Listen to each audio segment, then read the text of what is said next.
শুভ সন্ধ্যা সবাইকে।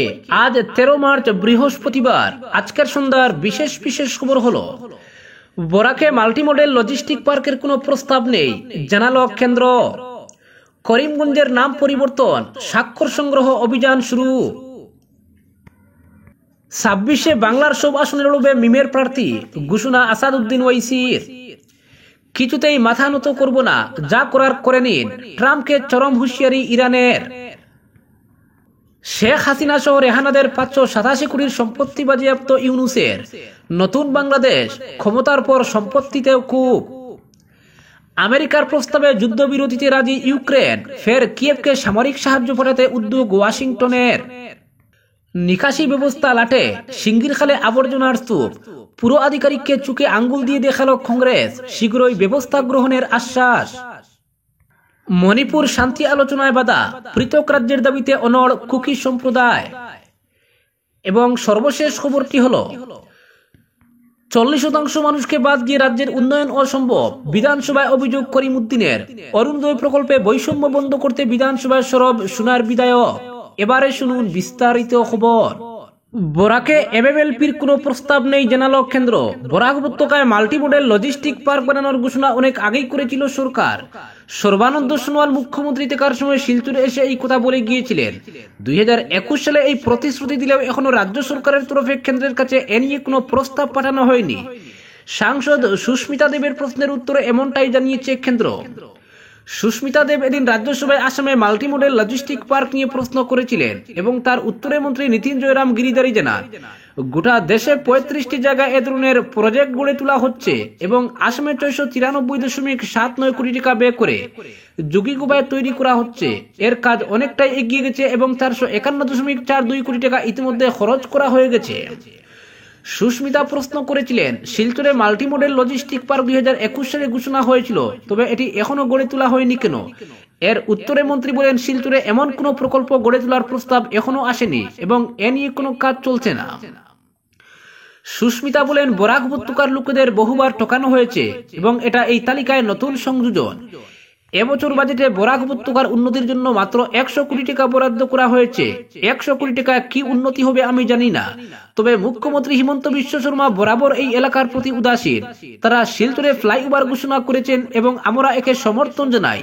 হয়তো এর মাধ্যমে শহরের যানজট কিছুটা কমবে, তবে এলাকার আর্থিক উন্নতিতে এর কি অবদান সেটা কেউ জানে না। গোটা আসাম জুড়ে একের পর এক শিল্পের কথা চলছে, কিন্তু বরাক উপত্যকা এক্ষেত্রে পুরোটাই উপেক্ষিত। মাল্টি মডেল লজিস্টিক পার্ক নিয়ে এক সময় প্রাক্তন সাংসদ রাজদীপ রায় এবং তৎকালীন মুখ্যমন্ত্রী সর্বানন্দ সোনোয়াল টুইট করেছিলেন, অথচ আজ কেন্দ্র সরকারের তরফে আসা উত্তর প্রমাণ করে দিয়েছে এই প্রকল্প আপাতত হচ্ছে না।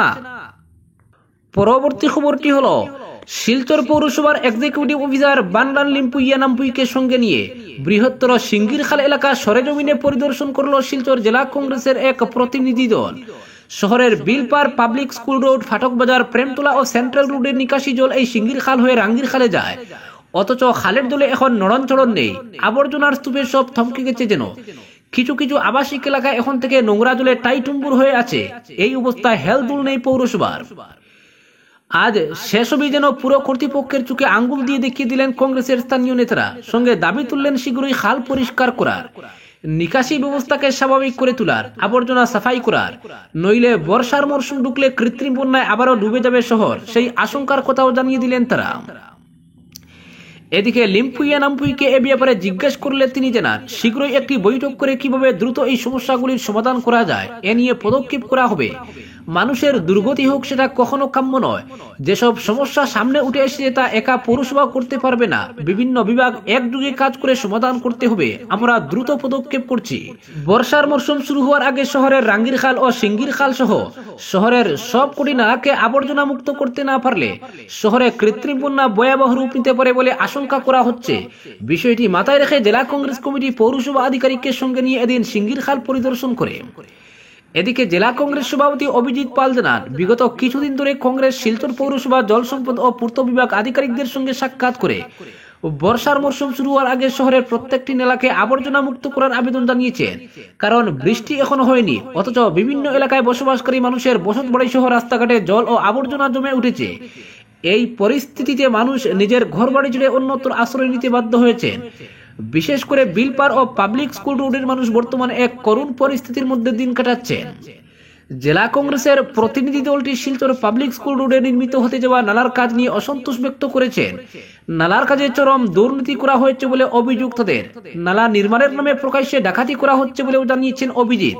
কাজের গুণমান নিয়ে ঠিকাদার সহ শাসক দলের ভূমিকায় বিভিন্ন প্রশ্ন উত্থাপন করে কাজকে সঠিকভাবে এগিয়ে নেওয়ার অনুরোধ জানিয়েছেন তিনি। পরবর্তী খবরটি হলো, পারমাণবিক চুক্তি নিয়ে মার্কিন প্রেসিডেন্ট ডোনাল্ড ট্রাম্পের পরমাণু চুক্তির প্রস্তাব প্রত্যাখ্যান করে সরাসরি চ্যালেঞ্জ ছুড়েছেন ইরানের প্রেসিডেন্ট মাসুদ পেজেশকিয়ান।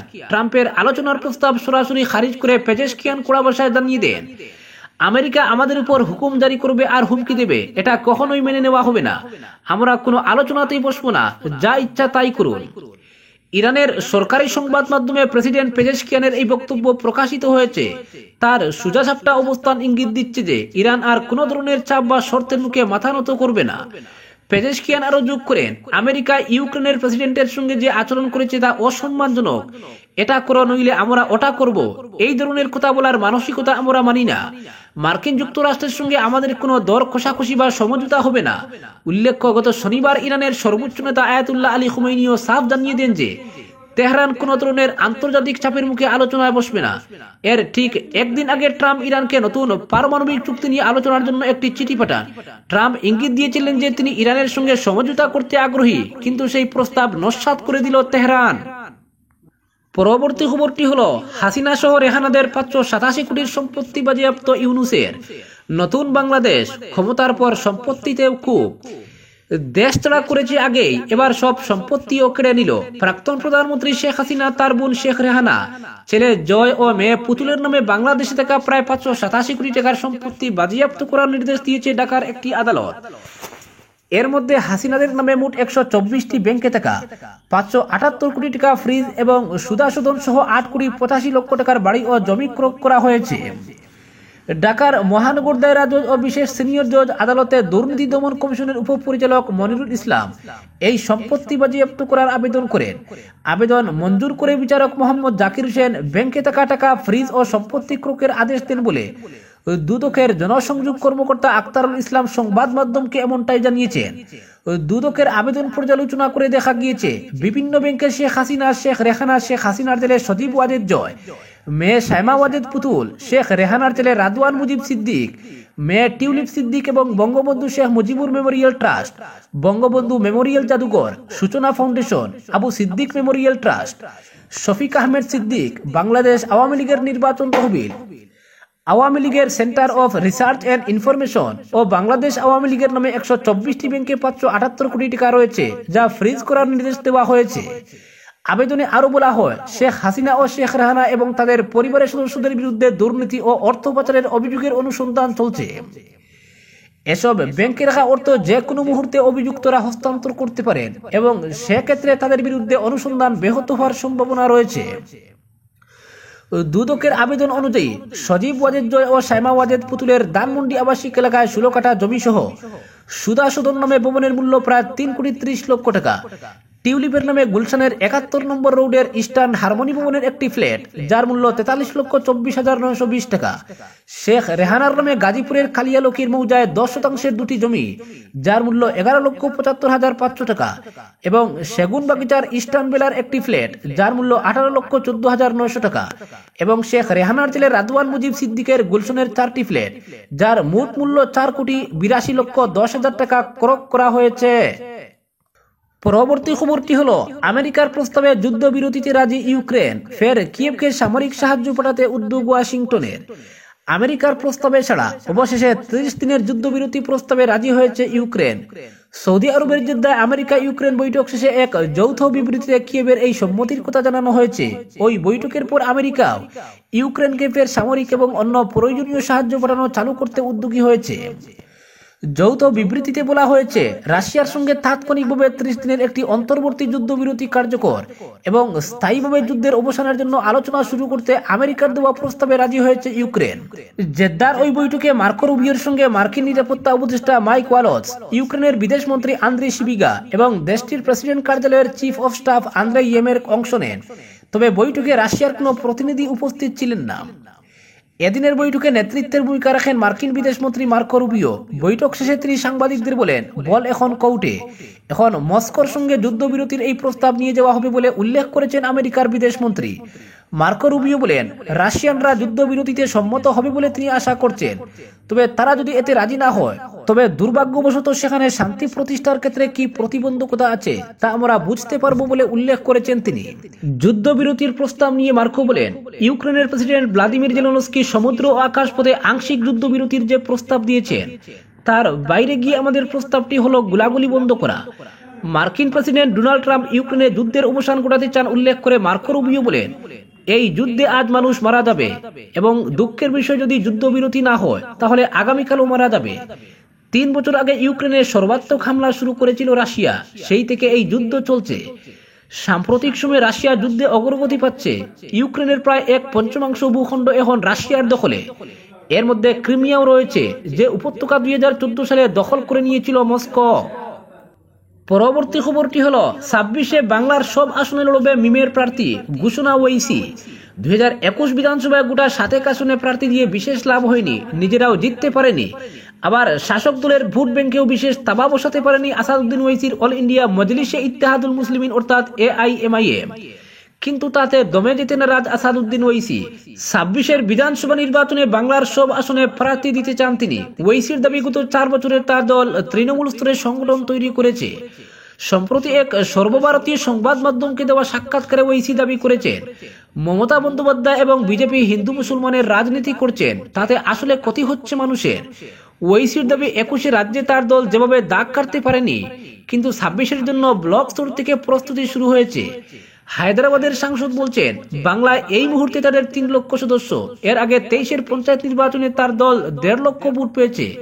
26-এ সকলকে চমকে দেবে তার দল। ওয়েসির দাবি, রাজ্যের সব আসনকে টার্গেট করে এগোচ্ছে তার দল। তিনি বলছেন, মালদহ, মুর্শিদাবাদ এবং উত্তরবঙ্গে তার দলের ভালো জনভিত্তি তৈরি হয়েছে, সেটাকে বিধানসভায় কাজে লাগাবে দল। একা ওয়াইসি নন, রাজ্যের নেতারাও একই দাবি করছেন। কলকাতায় এক সাংবাদিক বৈঠকে মিমের মুখপাত্র ইমরান সোলাঙ্কি দাবি করেছেন, রাজ্যের বহু বিধানসভায় মুসলিম ভোটের হার এখন 40%-এর বেশি, তাই মিম রাজ্যের সব আসনে লড়াই করার সিদ্ধান্ত নিয়েছে। বস্তুত ওয়েসির দল এর আগে মহারাষ্ট্র, দিল্লি, বিহার বিধানসভায় লড়েছে। সব রাজ্যেই মূলত সংখ্যালঘু ভোটকে নিশানা করেছে। বলা বাহুল্য, সব রাজ্যেই ওয়েসির দল সংখ্যালঘু ভোটে ভাগ বসানো হয়। কিছুটা হলেও সুবিধা পেয়ে গিয়েছে বিজেপি। বিরোধীরা ওয়েসির দলকে বিজেপির বি টিম বলে অভিযোগ করে থাকেন। ওয়েসির দল অবশ্য 21-এ বাংলায় বিশেষ সুবিধা করতে পারেনি। 26-এ তারা শেষমেশ কি করে, সেদিকে নজর থাকবে রাজনৈতিক মহলের। পরবর্তী খবরটি হলো, মণিপুর শান্তি আলোচনায় বাধা, পৃথক রাজ্যের দাবিতে অনড় কুকি সম্প্রদায়। মণিপুরে চলমান শান্তি আলোচনা আবারও বাধাগ্রস্ত হয়েছে। কুকি সম্প্রদায় তাদের দাবি পুনর্ব্যক্ত করেছে এবং বলেছে যে পৃথক পাহাড়ি রাজ্য বা কেন্দ্রশাসিত অঞ্চলের দাবি পূরণ না হওয়া পর্যন্ত তারা কোনো আপোষ মেনে নেবে না। এই দাবি কেন্দ্রীয় সরকারের জন্য একটি বড় চ্যালেঞ্জ হয়ে দাঁড়িয়েছে। 8 মার্চ থেকে রাজ্যে সকলের জন্য অবাধ চলাচল নিশ্চিত করার জন্য কেন্দ্রের নির্দেশ জারির পর গত কয়েকদিনে পরিস্থিতি আরো উত্তেজনাপূর্ণ হয়ে ওঠে। এরপর কুকি সম্প্রদায়ের বিক্ষোভকারীরা নিরাপত্তা বাহিনীর উপর আক্রমণ চালায়। এই সময় একজন বিক্ষোভকারী মারা যান এবং অনেকে আহত হন। কুকি নেতারা বলেছেন যে মেইতেই সম্প্রদায়ের সাথে সহাবস্থান আর সম্ভব নয় এবং তাদের দাবি পূরণ না হওয়া পর্যন্ত তারা রাস্তায় নামতে থাকবে। টাইমস অফ ইন্ডিয়ার প্রতিবেদন অনুসারে 8 মার্চ কুকি অধ্যুষিত খাংপোকপি জেলায় এই বিক্ষোভের সময় নিহত এক যুবকের মৃতদেহ অবশেষে তার পরিবারের কাছে হস্তান্তর করা হয়েছে। প্রশাসন বলছে যে এর ফলে জেলায় চলমান বিক্ষোভ এবং রাস্তা অবরোধের অবসান হতে পারে, তবে রাজ্যে স্থায়ী শান্তির পথ এখনো দীর্ঘ বলে মনে হচ্ছে। কুকি জয় সম্প্রদায় এবং কেন্দ্রীয় সরকারের মধ্যস্থতাকারী AKMC এর মধ্যে চলমান আলোচনায় খুব বেশি অগ্রগতি হবে বলে আশা করা হচ্ছে না, কারণ কুকি জয় সম্প্রদায় এখনো পৃথক পাহাড়ি রাজ্যের দাবিতে অনড়। এই দাবি সংবিধানের কাঠামোর বিরুদ্ধে যায়, তাই কেন্দ্রীয় সরকার এটি গ্রহণের পক্ষে নয়। কুকি অধ্যুষিত পাহাড়ি অঞ্চলের জন্য পৃথক প্রশাসনিক ব্যবস্থার দাবিতে সরকারও একমত হওয়ার মেজাজে আছে বলে মনে হচ্ছে না, কারণ এটি পৃথক রাজ্যের দাবিকে আরো জোরদার করতে পারে। তাছাড়া এটি কৌশলগতভাবে গুরুত্বপূর্ণ এই সীমান্তবর্তী রাজ্যে বিচ্ছিন্নতাবাদী প্রবণতাকে উৎসাহিত করতে পারে। তা সত্ত্বেও কেন্দ্রীয় সরকার দুই সম্প্রদায়ের সাথে আলোচনা চালিয়ে যাওয়ার পক্ষে। সরকার সংবিধানের কাঠামোর মধ্যে কুকি জয় সম্প্রদায়ের সাথে একটি সমাধানে পৌঁছানোর চেষ্টা করছে, যার মধ্যে তাদের বৃহত্তর স্বায়ত্তশাসন প্রদান এবং তাদের অনন্য সংস্কৃতি, ঐতিহ্য এবং ভাষা সংরক্ষণ অন্তর্ভুক্ত থাকতে পারে। পরবর্তী খবরটি হলো বাজেটে বরাককে বঞ্চনা করেছে রাজ্য সরকার। বরাক উন্নয়ন নামের নতুন বিভাগ সৃষ্টি হওয়ার পর এবছর বাজেটে বড় প্যাকেজের আশায় ছিলেন উপত্যকাবাসী। 2012-13 সালে তৎকালীন সরকার বরাকের উন্নয়নে 1000 কোটি টাকার প্যাকেজ দিয়েছিল। এবার আমাদের আশা ছিল কমেও 2000 কোটি টাকা পাবো, কিন্তু মাত্র 100 কোটির প্যাকেজ দিয়ে বরাককে উন্নয়ন থেকে বঞ্চিত করছে হিমন্ত সরকার। আসাম বিধানসভার অধিবেশনে বাজেট বিতর্কে অংশ নিয়ে নিজের বক্তব্য পেশ করতে গিয়ে এভাবেই রাজ্য সরকারকে বিঁধলেন সোনার বিধায়ক করিমউদ্দিন বড়ভূঁইয়া। তিনি জানান, রাজ্যের মধ্যে শিবরাত্রিতে ভুবন তীর্থের সবচেয়ে বেশি পুণ্যার্থী যান, তাই সোনাবাড়িঘাট থেকে ভুবন পর্যন্ত গুরুত্বপূর্ণ সড়ক আসামমালা প্রকল্পে অন্তর্ভুক্ত করার দাবি করেছিলাম। এছাড়া বহু গুরুত্বপূর্ণ প্রকল্প অন্তর্ভুক্ত করার দাবি জানালেও সরকার গুরুত্ব দেয়নি বাজেটে। বিধায়ক করিমউদ্দিন বলেন, বাজেটে নেওয়া প্রকল্পগুলোর 70% পর্যন্ত কাজ বাস্তবায়ন হয়নি, তাই বাজেট পেশ করার আগে পূর্বের প্রকল্পগুলো কতটুকু বাস্তবায়ন হয়েছে তা তুলে ধরা উচিত। বিধায়ক জানান, অ্যাডভান্টেজ আসামের স্বপ্ন দেখছে সরকার, কিন্তু রাজ্যে হিন্দু মুসলমানের মধ্যে জমি কেনা বেচায় অনুমতি তৈরি করে সরকার অ্যাডভান্টেজ আসাম বাস্তবায়ন করতে পারবে কি? এই প্রশ্ন তুলে বিধায়ক করিমউদ্দিন বলেন, 40% মানুষের উন্নতি বাদ দিয়ে রাজ্যের সার্বিক উন্নয়ন সম্ভব নয়। ভোটের স্বার্থে রাজ্য সরকার অরুণোদয় প্রকল্প এনেছে। এই প্রকল্প থেকে এক শ্রেণীর মানুষকে বাদ দেওয়ার পরিকল্পনা করা হচ্ছে। যে বুথে বিজেপির ভোট রয়েছে সেই বুথ এলাকায় বেশি সংখ্যক অরুণোদয় হিতাধিকারী বাছাই করা হচ্ছে। এভাবে অরুণোদয় প্রকল্পের স্বজন পোষণ বন্ধ করতে বিধানসভায় দাবি তুলেন বিধায়ক করিমউদ্দিন। সবকা সাথ সবকা বিকাশ মুখে না বলে তা বাস্তবায়ন করতে রাজ্য সরকারকে আহ্বান জানিয়ে সোনার বিধায়ক বলেন, ডিলিমিটেশনের নামে মুসলিমদের রাজনৈতিক অধিকার খর্ব করার স্বার্থে রাজ্য থেকে 35টি আসন থেকে কমিয়ে 22টি বিধানসভা কেন্দ্র করা হয়েছে। বরাক থেকে 2টি আসন কর্তন করে দেওয়া হয়েছে। পঞ্চায়েত ডিলিমিটেশনের সংখ্যালঘুদের প্রতি অন্যায় করেছে সরকার। এভাবে জাতি ও ভাষিক দিক দিয়ে ভাগাভাগি করিয়ে ক্ষমতা ধরে রাখলে ইতিহাস কখনো ক্ষমা করবে না বলে জানিয়ে বিধানসভায় বিভিন্ন ইস্যু নিয়ে আওয়াজ তুলেন সোনার বিধায়ক। আজকের বিশেষ সংবাদ এখানেই সমাপ্ত।